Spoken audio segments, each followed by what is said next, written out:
As the last dying embers of the Horus Heresy burned out, the dust started to settle on the ravaged battlegrounds of Terra, as a haunting stillness descended upon the besieged world. Outside the imposing Eternity Gate, it appeared that hope was dwindling, as desperate survivors clung to life, forming ragtag alliances amidst the chaos.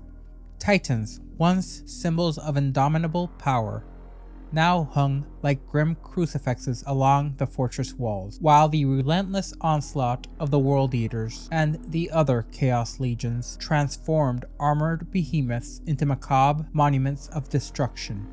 In the shadows of the besieged palace, the White Scars valiantly would defend the Lionsgate spaceport, their resolve tested by the relentless barrages from the traitor fleet. But amidst the carnage, a more insidious threat loomed.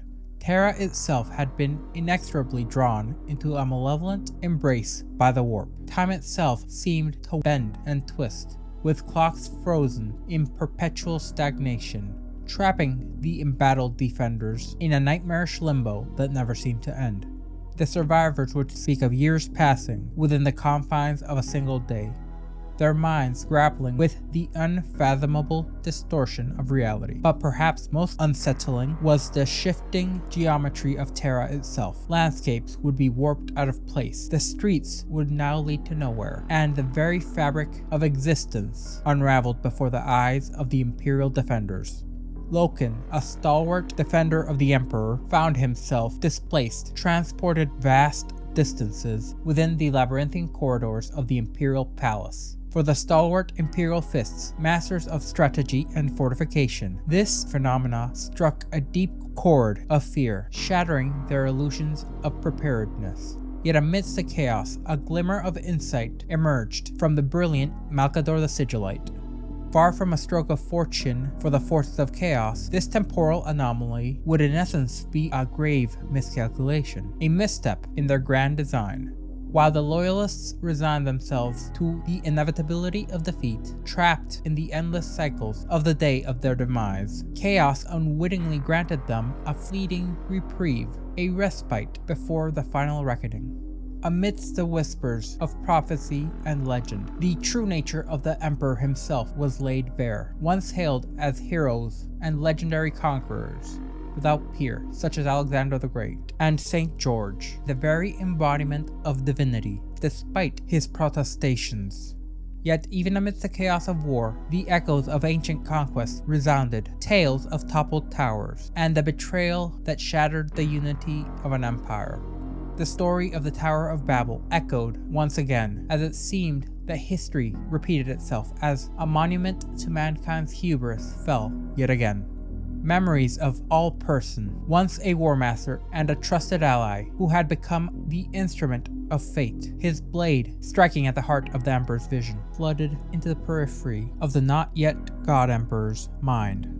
As the fate of Terra hung in the balance, amidst the shifting sands of time and the clash of empires, history seemed to unfold itself, a mystery yet unraveled, as its secrets began to be laid bare, amidst the ruins of a shattered world. The tumult of war raged unabated, as a new chapter unfolded amidst the hallowed halls of the embattled Terra. Horus, who had once been a paragon of martial prowess and strategic acumen, now found himself ensnared in the tendrils of madness. Delusions plagued his fractured minds, blurring the lines between reality and fantasy. In his distorted reprieve, fallen comrades now walked amongst the living. Even his brother, Ferris, spoke to him, as their spectral presences haunted his every waking moment. Whispers, both real and imagined, echoed in the corridors of his consciousness, as these insidious murmurs were driving him ever closer to the brink of true madness. But amidst the chaos of his unraveling psyche, Horus clung to a desperate gambit, born of desperation and delusion.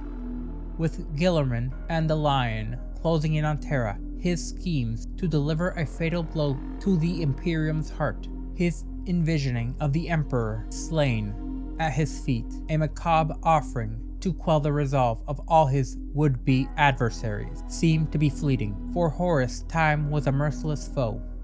a specter on a two-front war which loomed large on the horizon. With Guillermin and the Lion's advancing fleets threatening to split his forces, he saw but one path to victory, a swift and decisive strike which would end the Emperor himself. Yet even as Horus danced on the precipice of madness, dark forces gathered at his behest, drawn by the promise of bloodshed and chaos. Dracnian, Be'lakor, and Nykar, amongst other hosts of demons, were summoned forth from their infernal hiding place, their presences casting a shadow to entomb the world of Terra in a timeless, unending day. These malevolent beings would wage a war on a scale unseen since the dawn of time, their insatiable hunger for destruction driving their power ever forward. Meanwhile, amidst the clamor of battle, a lone voice cried out in desperation. Malcador, ever the steadfast advisor to the Emperor, beseeches his lord for guidance. Yet his pleas seemed to fall on deaf ears. The Golden Throne, a bastion of ancient power, would rack the Emperor's form in agonizing torment. Yet even amidst the throes of his own anguish, he continued to labor tirelessly in order to defend what little of humanity was left on its homeworld. With a silent resolve born of unyielding determination, he reached out across the void to be a lighthouse in the darkness to lead his sons home. And so the Battle of Terra would rage on, as the fate of the galaxy now truly hung on the balance. To either side a precipice, voids with no end, with Horus poised to deliver a killing blow, and the Emperor's strength waning each passing moment. The stage was set for a confrontation of unparalleled magnitude. In this crucible of war, where alliances had been forged and destinies decided, it seemed that amidst the chaos, one truth would remain immutable, that even in the face of annihilation, the indomitable spirit of humanity still endured. Amidst the swirling chaos and the unending battles for the fate of Terra, the Emperor's resolve had been steeled. As the gravity of the moment struck all those around him, he summoned his foremost trusted allies, Vulcan, Sanguinius, Dorn, and Valdor, all stalwart champions of the Imperium. His last bastions of hope on his beleaguered homeworld were beckoned to the Golden Throne, their destinies entwined with the looming crescendo of this terrible war. In a poignant display of camaraderie, Sanguinius, the great angel, would bestow a heartfelt praise upon his brothers, not just those of blood, but those of conviction, which included Valdor. His words suffered with a poignant mixture of adoration and sorrow, yet amidst the tender embrace of brotherhood, tensions simmered beneath. Valdor, stoic and resolute, would rebuff Sanguinius' overtures with a frigid detachment born of duty. But even as the bonds of brotherhood were tested, the Emperor's gaze remained fixed upon the vengeful spirit and the looming battle which had been set by the conflagrations of chaos. Horus Lupercal, his fallen son, was now his greatest adversary, and his death was the only hope humanity had left. With the shields of the enemy's vessel lowered, an opportunity presented itself, one which they knew too well was a trap, but this was the chance to strike a decisive blow against the forces of chaos and turn the tides of battle in the favor of humanity.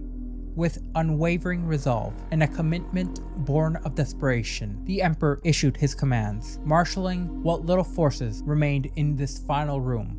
In a desperate gambit, Dorn and Valdor would be tasked with accompanying him on this perilous mission. Their martial prowess would only be matched by the third champion of the Emperor joining them on what they all knew was a suicide mission. For Sanguinius, the weight of prophecy bore a heavy burden upon his shoulders. His wounds from Angron's brutal assault and his battle with Kabanda served as a grim reminder of his inescapable fate. Yet even in the face of certain doom, he remained steadfast in his resolve, determined to defy destiny and confront Horus in a final climactic showdown. As the Emperor and his chosen champions prepared for their ultimate confrontation, Malcador, the ever-steadfast servant of the Emperor, would take his place upon the Golden Throne. With the weight of the galaxy pressing down upon him, he knew his death was near. All he could do was buy time for his lord and his lord's faithful sons. As the power of this ancient device began to tear the man asunder, His mind was ablaze with knowledge of his final fateful task. But what of Vulcan? He had been charged with the keys to a weapon that would obliterate the entire Sol system in a single blow, only to be used if the Emperor's gambit failed, in the hopes that the blast would be strong enough to eviscerate all the traitors and give humanity hope beyond hope of survival. And now the final act of the saga unfolded, as the defenders of Terra braced themselves for an onslaught unlike any to come. The remaining commanders of the Imperial Fist assumed the leadership of the bastions they could. One such great warrior was Archimus, whose resolve had been tempered by the weight of responsibility as he guided a patchwork brotherhood from the remaining defenders of Terra. Unfortunately, during their transition into Horus's flagship, Dorn, the ever-stoic Primarch of the Imperial Fists, found himself cast adrift in a desolate desert, surrounded by the silent specters of his fallen brothers, as time moved separately from all reality. With each passing century, the memories of the Siege of Terra faded from his mind, replaced by the insidious whispers of Khorne, the Blood God, who promised an end to all the burdens of strategy and planning in exchange for a life of unbridled carnage and bloodshed. Meanwhile, Sanguinius, the noble father of the Blood Angels, and to many the Emperor's greatest son, along with a handful of his sons, were separated once they had boarded the infamous Vengeful Spirit. At the same time, the Emperor and his custodians would materialize amidst a scene of utter chaos, as their minds were assaulted with the overwhelming presences of the warp. It seemed that in this place outside of reality, half of the custodians, their bodies driven mad against their will by the influences of all the chaos gods who had manifested through Horus, turned on their master, their eyes seeping with blood as their bodies were used to launch a frenzied assault. Yet amidst this carnage, it seemed there was a singular hope. It seemed that not just Horus could draw upon the powers of the warp from here, but the Emperor could feed his beleaguered strength. It seemed that by saturating the Vengeful Spirit with the energies of the warp, Horus had unwittingly provided the Emperor with a weapon, one which would allow him to harness the very forces of chaos against their masters. As this great drama unfolded, it seemed that a subplot would become known. While inside the hallowed halls of Terra, All-Person, a figure which had been shrouded in mystery and stood beside the Emperor for eons prior to him becoming known as the Emperor, was accompanied by a motley band of allies. Amongst them, Hecate, a witch whose true identity was Cyrene from Monarchia, along with the venerated John Grammaticus, who at this point was a reluctant participant in the deadly games of subterfuge, who had learned of the Alpha Legion's grand design and bid his time in order to intervene at the eventual vector of the siege, where humanity would perish or survive. It seemed Alpharius had revealed a startling shift in allegiance, as it would appear that segments of the Alpha Legion had thrown their lot in with the beleaguered defenders of Terra. Beneath the labyrinthine corridors of the palace, within long-buried dungeons and tunnels, which had been concealed even from the scrutinizing gaze of Perturabo, served as conduits for the clandestine movements of the Alpha Legion, their depths stocked with weapons and awaiting warriors, who upon their command would either serve Terra and protect humanity, or bring the Imperium down on its knees. However, amidst the chaos of war, a tragic turn of events would unfold. Mathis Herzog, a mere pawn for the machinations of chaos, would meet his end at the hands of John Grammaticus and his merry band, his own ambitions thwarted by the cold hands of fate. But even as victory seemed close, the pawn had merely been a distraction. Cyrene would trigger Ingo Pecha's dormant, trained allegiance, unleashing a maelstrom of violence and destruction. However, bound by the weight of his own treachery and ensnared in a deadly trap, Ingo chose sacrifice as his final gambit, and so one of the last hopes for humanity would be crushed without the Emperor or his Primarchs ever knowing. As this was happening, in the shadowy recesses of the Hollow Mountain, Foe, a singular being who could create a weapon unlike any other, completed the designs of a masterpiece, one which would eliminate all those connected to the Astartes. He had teamed up with a gene witch from Selenar as they orchestrated a cunning ploy in order to delay his executions at the hands of the custodians. Meanwhile, Corswain, one of the final defenders of humanity, would extend a tentative hand of cooperation towards Zahariel and his companions. Inspired by Corswain's unwavering resolve, Zahariel looked to enlist his own aid in their quest to sway the allegiance of the remaining Dark Angels to their cause. But even as alliances had been forged and betrayals unfolded, the machinations of fate continued to weave their intricate webs. As the arrival of Reboot Gillerman, Primarch of the Ultramarines, was delayed as chaos shifted reality, it seemed that their sensors did not pick a singular vengeful spirit, but instead the entirety of the Sol system had been subsumed by the vengeful spirit. All radar and indications showed not hundreds, not thousands, but an infinite and ever-expanding number of vengeful spirits, all as real as the next, blockading any hope of arrival on the planet. In the heart of this maelstrom, Abaddon, the commander of the Sons of Horus, issued a desperate command for his forces to retreat to the safety of the Vengeful Spirit. However, it seemed that even under his command, the chaos of battle had caused discipline to waver. As only a few heeded his call, it seemed their loyalty had been fractured by the relentless onslaught of war. And amidst this chaos, Nathaniel Garrow, an agent of the Sigillite, embarked on his fateful journey into the depths of the Imperial Library. There, amidst the hidden tomes of forbidden knowledge, he would stumble onto a doorway into the very heart of the enemy's domain. He found a way into the Vengeful Spirit. And as the pieces of this puzzle fell into place, it seemed the whispers of prophecy and destiny reverberated all throughout the halls of the palace, as it seemed the prophecy of the Dark King, once associated with the demon Samus, would take on a new significance as the true nature of Horus's ascension became clear. It was a chilling revelation, as it suggested that humanity stood on the precipice of its own downfall, with Horus poised to ascend as the fifth Chaos God and a harbinger of destruction and despair. This truly was the final act of the heresy, as the galaxy stood in the balance, poised on the edge of oblivion, in this crucible of an unending war, where heroes rose and fell in the thousands, their destinies entwined with the unfolding drama of a familial squabble and the machinations of cackling gods. However, it seemed that fate was fickle this day, as the title of the Dark King would take a new and chilling significance, as it would be revealed to all that the true bearer of the mantle was none other than the Emperor himself. Now on the Vengeful Spirit, by harnessing and imbibing every ounce of power from the warp that he could muster to confront Horus, the Emperor began his own apotheosis, as he was on the precipice to ascending godhood. Yet amidst the chaos of uncertainty, distant voices emerged from the ranks of both friend and foe. Erebus, the architect of treachery and deceit, would whisper words of temptation into the ears of Abaddon, promising victory regardless of the outcome.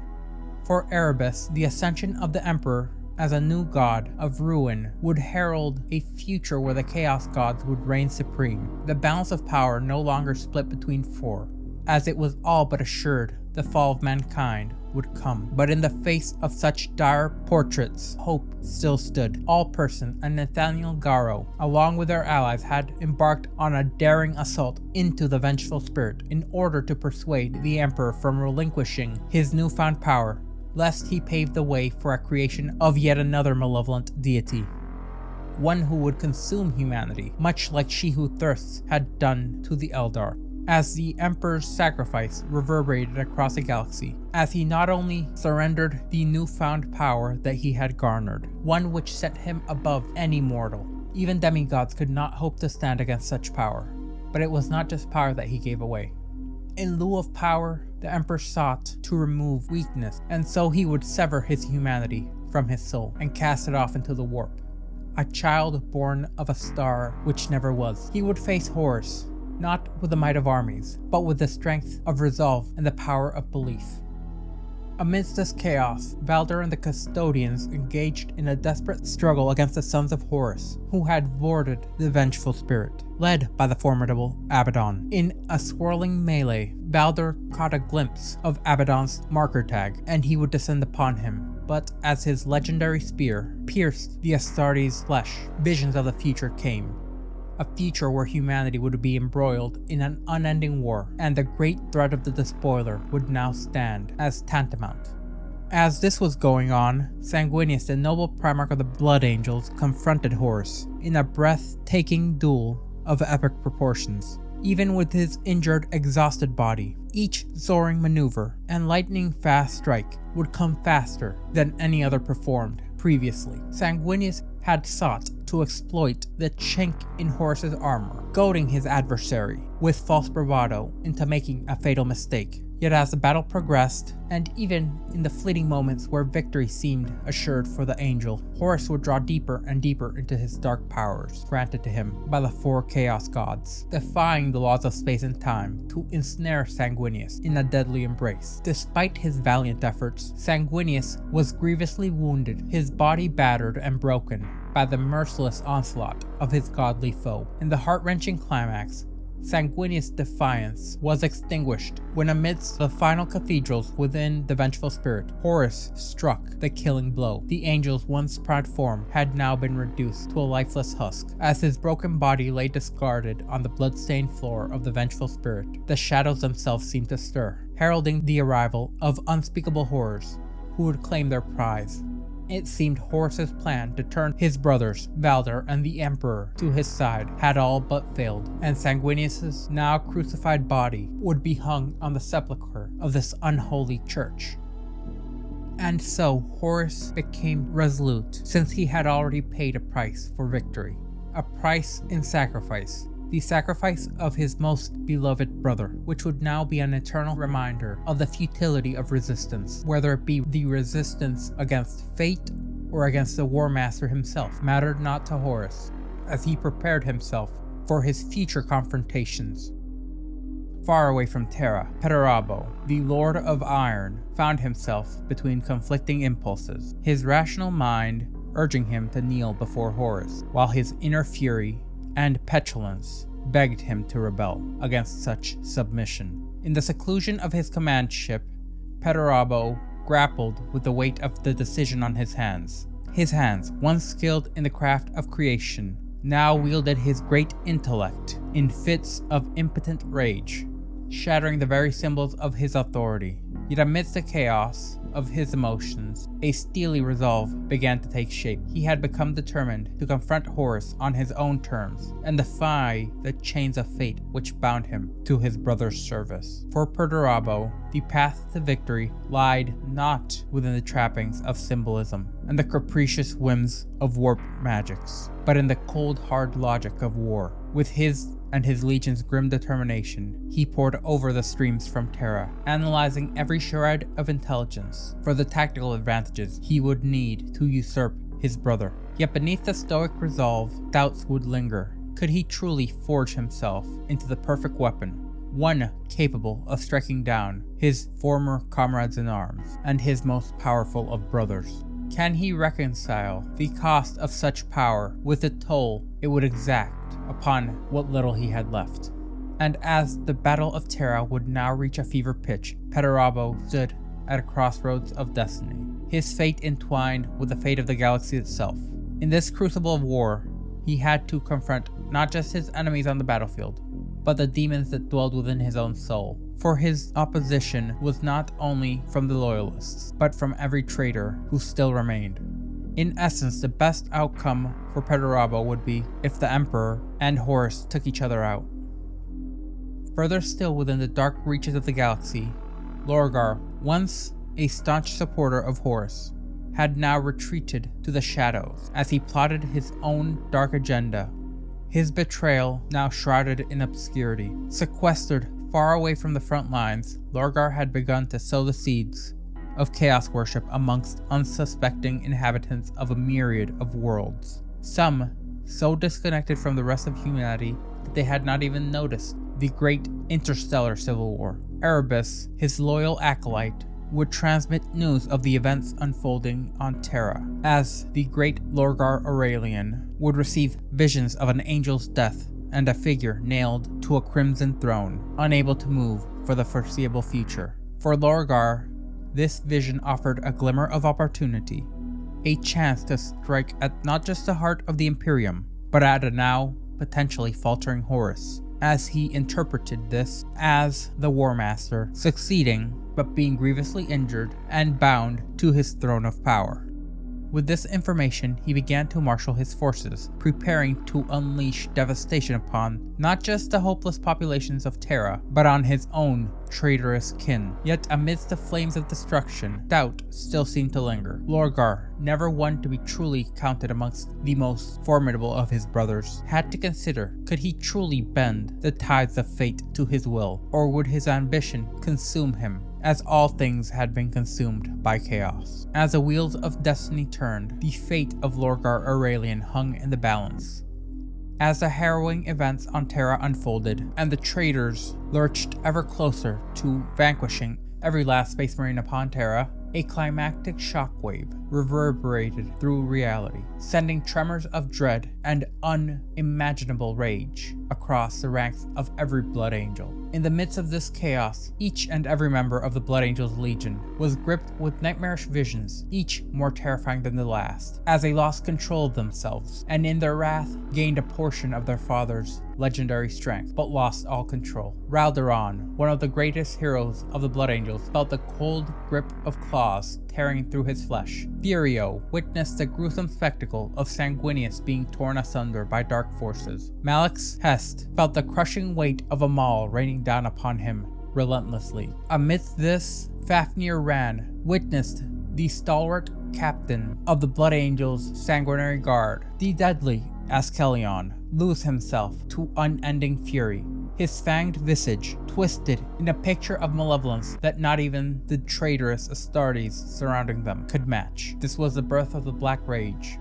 Back on the vengeful spirit as Akatane, Witch of Monarchia, shared grim tidings with Rogel Dorn, a sense of foreboding descended upon all the final defenders of Terra, as Dorn set forth on a path that may lead to his ultimate demise. Meanwhile, the Emperor and his remaining retinue of custodian guard breached the sanctum of Horus, only to be met with the unspeakable horror of Sanguinius, the noble angel, once a stalwart servant of the Emperor, now crucified upon a darkened throne, his once proud form twisted in a vile mockery. Back on Terra, as all things seemed lost for the Loyalists, as Blood Angels tore through anything near them, traitor and loyalist alike, a glimmer of hope seemed to emerge. From the unending wrath, Sephon, the bringer of sorrows, emerged, his mind clearing as he came to the aid of Fafnir Ran, as he, amongst other Blood Angels, pulled themselves from the clutches of their psychic tormentors and rallied their shattered forces. It seemed that in their fury, the Blood Angels had been able to tear through so many of those forces who opposed them, that even with the loss of many allies, they were still able to stand a chance. As the battle raged on, the history of the cradle of mankind seemed to be reaching an end. Amidst the chaos of battle, Baldur had now been in pitched combat with the remaining forces of the Word Bearers and the Sons of Horus. At this point, Abaddon, with greater numbers, had orchestrated a perfect encirclement and seemed to hold all the cards. However, Erebus seemed to have a more profound play at hand, as he perceived Abaddon's mastery of the powers of chaos as a skill akin to that of a conductor, wielding a masterful symphony. As he whispered a plea to the would-be despoiler, Erebus urged Abaddon to embrace this power and harness it fully. In a surprising turn of events, Abaddon would acquiesce, calling his forces off and turning his attention to Baldur. The great Justarian of Horus would retreat, leaving Baldur perplexed, questioning the valor and the nobility of the traitorous Space Marines. As that fleeting moment occurred, and within the roar of battle, the glimpses of millennia to come would be whispered to Baldur. Elsewhere on the battlefield, Sigismund and his stalwart warriors would engage in a desperate struggle against the Death Guard, and despite their valor, they found themselves outmatched by an unending, unyielding march forward due to the resilience of their corrupted foes. However, hope seemed to emerge from an unexpected source. Keeler, along with a myriad of refugees, now emboldened by faith and resolve, marched fearlessly towards the enemy, chanting hymns from the Latitio Divinatum. Keeler and her followers seemed to defy death, confronting the Death Guard with faith and unwavering determination. As they drew closer, a strange power surged through the ranks of the Death Guard, leading them to falter and retreat. In a dramatic turn of events, the remaining Dark Angels, regardless of perceived allegiances, would emerge from the Hollow Mountain and join forces with Sigismund and his remaining warriors, who had shattered the resolve of the implacable Death Guard. Amidst the ruins of the throne room, tensions would escalate further still. Fueled by desperation, the use of foes' devastating anti-astartes weapon was considered. However, a singular custodes interjected, insisting upon obtaining Vulcan's authorization first. However, amidst this confusion, Foe, sensing an opportunity to escape his impending doom, attempted to flee, but was swiftly apprehended by the custodian Amon, leading to a questioning about further deferring his execution, as Foe was met with Amon's spear. Within the melting confines of the throne room, a surreal scene had unfolded. Human ashes danced upon the air, as the Emperor's longest companion, Malcador the Sigillite, was being unmade before the very eyes of Vulcan. The leader of the Salamanders witnessed an unsettling behavior amongst the last few adepts of the Mechanicum within the throne room. It seemed that they had been trapped in a cycle of repetitiveness, completing and restarting their tasks endlessly, mechanically, in a futile attempt in impeding the onslaught of the traitorous forces by maintaining the Golden Throne. Sensing the imminent threats that would come, Vulcan contemplated activating the final measure against the traitors. But whilst trapped on the Golden Throne, his soul being torn asunder, Malcador attempted to reason with Vulcan. Elsewhere, amidst the fray, Horus, driven by a malevolent fury, struck out at the Emperor with a devastating force, sending his father crashing down to the ground. Now nearly immobilized and vulnerable, Horus would take the opportunity to strike out once more, unleashing unending chaotic torrents of unholy lightning upon his fallen foe. And it would be now that the Emperor's valiant companions would leap into the defense of their lord, engaging Horus in a struggle whose end they knew. However, with the time they had bought, the Emperor rose once more, shielding what allies remained from the onslaught. With each clash of the titanic forces, the foundations of the court trembled, as reality bent between the two foes, when in reality it was a battle of 5 against 1. However, far away from the courtroom, as the harrowing battle raged on, Baldur and his dwindling custodian contingent found themselves encircled once more by the Sons of Horus and the Word Bearers. However, in a dramatic twist of fate, Rogel Dorn of the Imperial Fists would arrive to bolster the forces of the embattled custodes, turning the tide of this skirmish. Meanwhile, still lost in their madness and drawn by the scent of blood and the clamor of battle, the Blood Angels who had joined this strike force descended upon the fray with a ferocity of predatory beasts unseen and unaccounted for by the astartes, both traitor and loyalist alike, striking fear into the hearts of their adversaries. However, Baldur and Dorn were able to break free from the maelstrom of combat. All the while, Erebus delivered a chilling revelation to Abaddon, forewarning of his own waning influence amongst the Chaos Gods. Back on Terra, amidst the Hollow Mountain, Sigismund and his band of refugees, now bolstered by the Dark Angels, eliminated what little was left of the Death Guard assailing them. All the while, the battle between the Emperor and Horus occurred. As Leto and Loken witnessed this climactic cosmic struggle, it seemed that the perceptions of reality diverged. Leto's vision revealed a visceral confrontation within the confines of the decaying vessel, where demonic entities lurked in the shadows, poised to consume the now crucified Sanguinius. Reacting to this ominous threat, Leto stood guard over the body of the Imperium's fallen hero, his own senses now heightened far beyond compare by the palpable aura of malevolence. In stark contrast, Loken's perception transcended the physical realm, as he found himself amidst swirling dimensions of surreal landscapes. Beside a burning figure resembling Malcador, Loken was tantalized with fleeting glimpses of ancient cave paintings concealed within the shadows, compelling him to venture deeper and deeper still into the abyss. Across the vast expanse of space, the Emperor and Horus's climactic battle echoed throughout reality, It seemed the gods of chaos were playing a game with tarot cards, and the possibility of Horus claiming victory by invoking the persona of the despoiler seemed to be at hand, delivering mighty blows with Worldbreaker, shattering his father's defenses.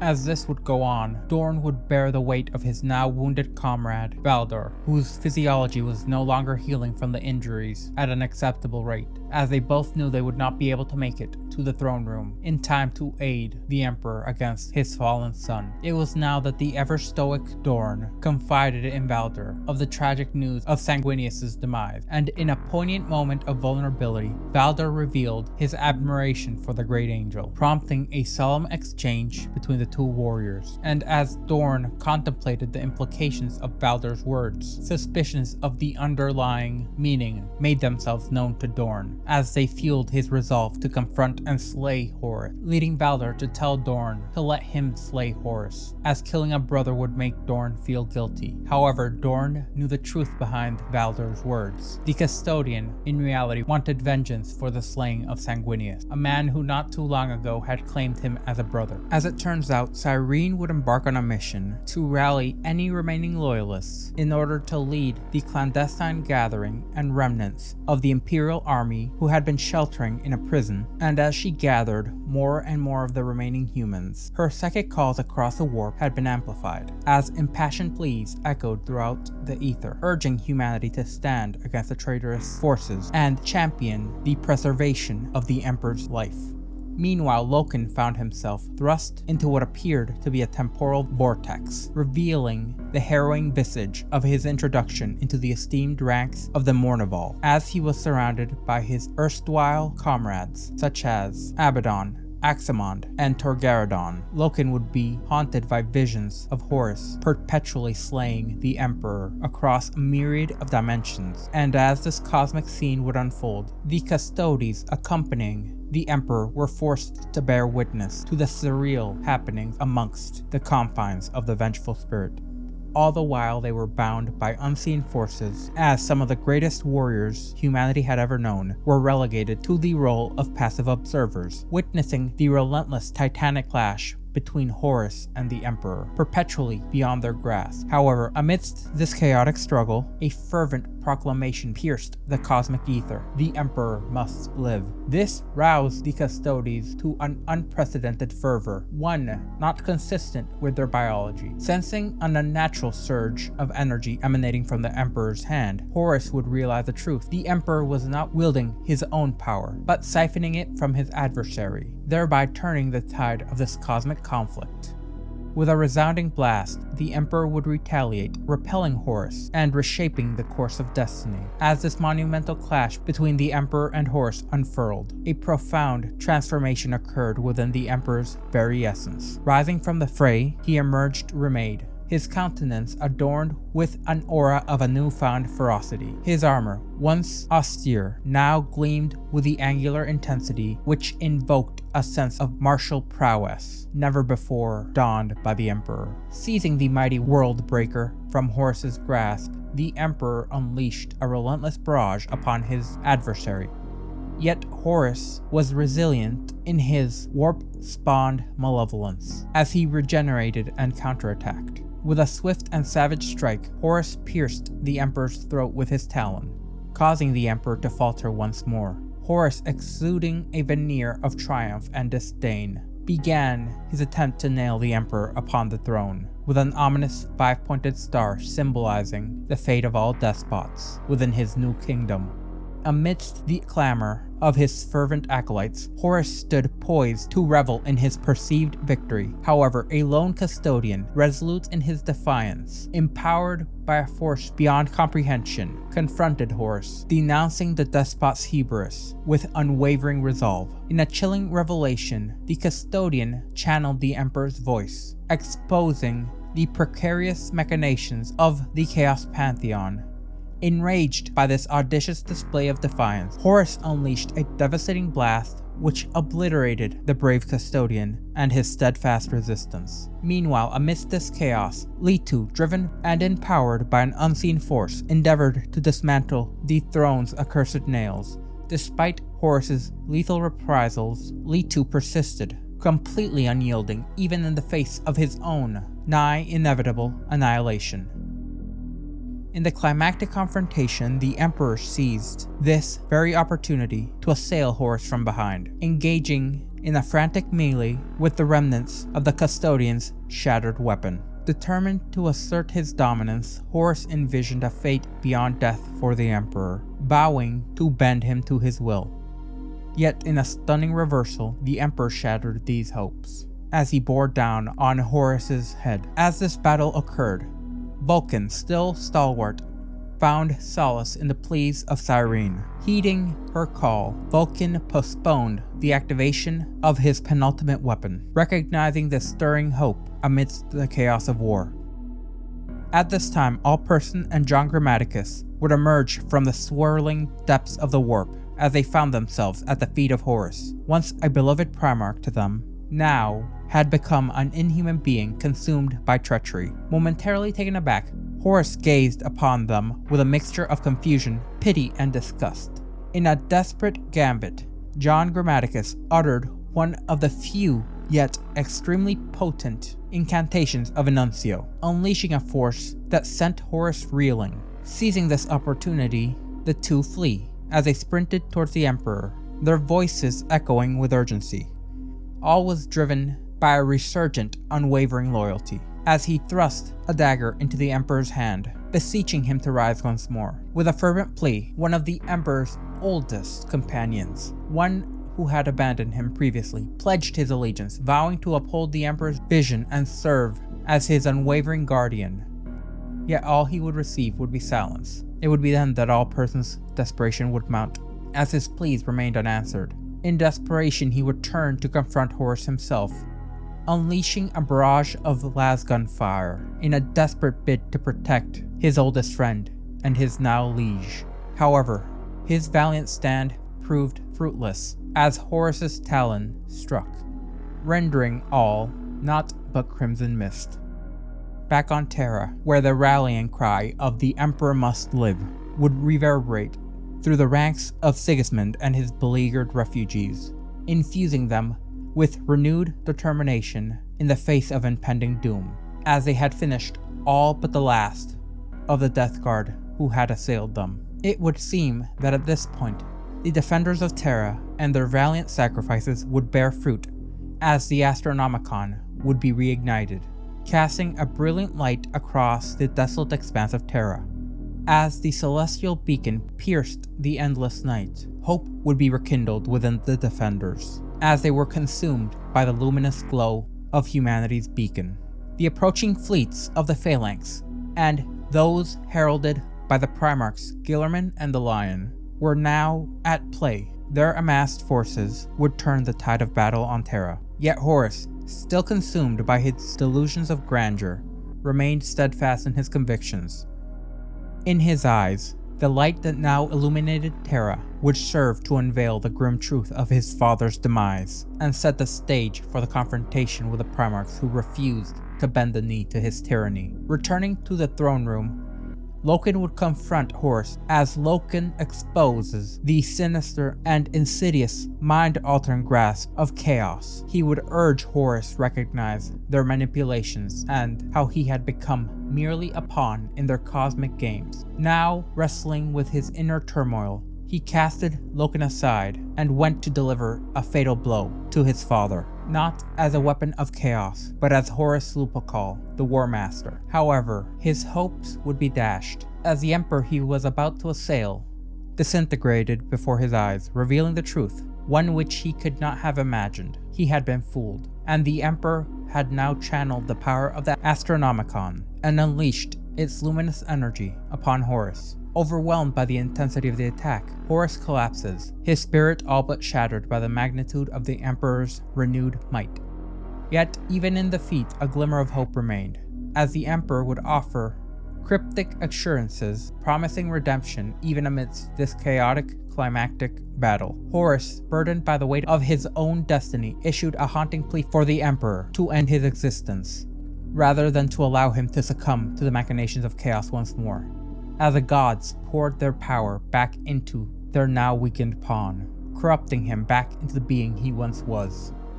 Sensing this, Horus braced himself for the inevitable, while the Emperor, embodying both strength and mercy, raised the anathema with a solemn resolve. In a poignant declaration, the Emperor implores that Horus embrace his redemption, offering forgiveness in his final moments. As this happened, the blade pierced Horus's heart as a profound stillness descended upon him, marking the culmination of an epoch-defining struggle. In the aftermath of Horus's demise, the cacophony of the Chaos Gods and their influence on the world diminished. Without their chosen champion, their power on this plane was waning. Ahriman, now disenchanted by mortal distractions, retreated from his realm of knowledge, his arcane pursuits interrupted by the preceding events.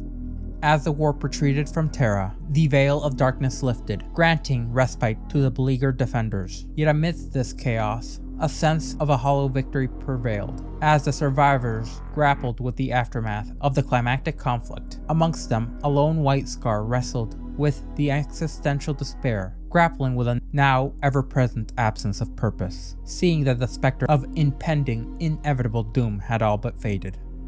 As the dust settles on the battlefield, Dorn, accompanied by Baldur and a trio of custodians, ventured into the hollowed throne room, and they were met with a scene of profound devastation, with lifeless bodies strewn about the great chamber, like discarded pawns on a cosmic chessboard. Amidst this grim tableau stood Gabriel Loken, a solitary figure amidst this carnage. It was he who bore witness to the aftermath of this epoch-ending clash. Loken's voice resonated with solemnity as he recounted the harrowing events that transpired moments before their arrival. The Emperor had been the embodiment of humanity's hope, but he now lay motionless, his once mighty frame now frail. Dorn, a man known for his renowned, stoic demeanor, had to grapple with the sight before him, unable to discern any sign of life from the Emperor's ravaged form. In the midst of their grief, Baldur and the Custodes, the Emperor's most loyal warriors, shed silent tears, their anguish and the pain from their failure to protect their liege, palpable despite the absence of sound. Baldur, a man who was the epitome of martial prowess, would be one of the few who remained resolute, that the Emperor's spark of life remained. It was but a beacon of hope, since for not a moment in his life had the Emperor's connection to him been severed. As this somber scene unfolded, the arrival of the Blood Angels heralded a tumultuous confrontation. Their presence sparked hostility within Baldur's now hardened heart. With unbridled contempt, Baldur would lash out, casting judgment upon the newcomers with venomous fervor. However, the Blood Angels would prove that their madness had been upended and that they had regained their sense of self. In a moment of poignant reflection, Loken was torn between loyalty and grief as he remained steadfast by Horus's form, standing sentinel amidst the chaos of the now ending war. Meanwhile, at this point, the ethereal essence of Malcador, now freed from the confines of mortal flesh, bore witness to the solemn procession of the Emperor as the last hope of humanity was carried to its rightful place upon the ancient throne. As the echoes of battle faded, a new chapter would unfold within the hallowed halls of Lupercal's court. Abaddon, a formidable presence amongst Horus's followers, and one of the last remnants of leadership within the Vengeful spirit, stood amidst the aftermath as he gazed upon the wounded and weakened Loken, who with grave countenance recounted the twist of fate which led to the downfall of Horus, of the shattered dreams of a galaxy in turmoil. In a surprising turn of events, Abaddon, the once loyal son of Horus, extended an olive branch of peace, vowing to spare any future bloodshed amongst his brothers, and allowing Loken to stand vigil at Horus's body. However, once again, the most hated man in the galaxy reared his vile and ugly head. Erebus, the conceited, empathetic harbinger of chaos, struck a fatal blow against Loken with his own blade, thereby unleashing the malevolent force known as Samus upon the world, completing the cycle of the demon's birth. Amidst the annals of history, the remaining Imperial historians and orators diligently recorded the events which unfolded as Lion Chase etched the legacy of the heroes of the heresy across the annals of time into imperial record. John Grammaticus would go on to navigate the tapestry of fate as he weaved the the threads of destiny with meticulous care, his journey now guided by a feather from the wings of Sanguinius himself, which seemed to carry a power all their own. As the saga drew to a close, Keeler, a beacon of unwavering faith, knelt before the golden visage of the Emperor, her prayers now echoing through the corridors of eternity as a testament to the enduring spirit of humanity, even amidst the chaos of betrayal. In the aftermath of this conflict, humanity was left to ponder the consequences of their actions and the sacrifices made, and they were forced to bear witness to wounds that may never fully heal. Yet amidst this turmoil, it seemed humanity reflected and found a beacon of hope within their own resilience and a newfound faith through the road ahead. Though for those loyal, the road ahead may be fraught with uncertainty, they would move on and march forward with courage and conviction, united in their resolve to strike down those who had betrayed them, united in their resolve to uphold the Imperium as a means to safeguard the future of humankind. For in the face of darkness, even though it was Pyrrhic, humanity stood, and while humanity may never rise to the same levels of glory, they proved that they would not go silently into that cold and dreadful night.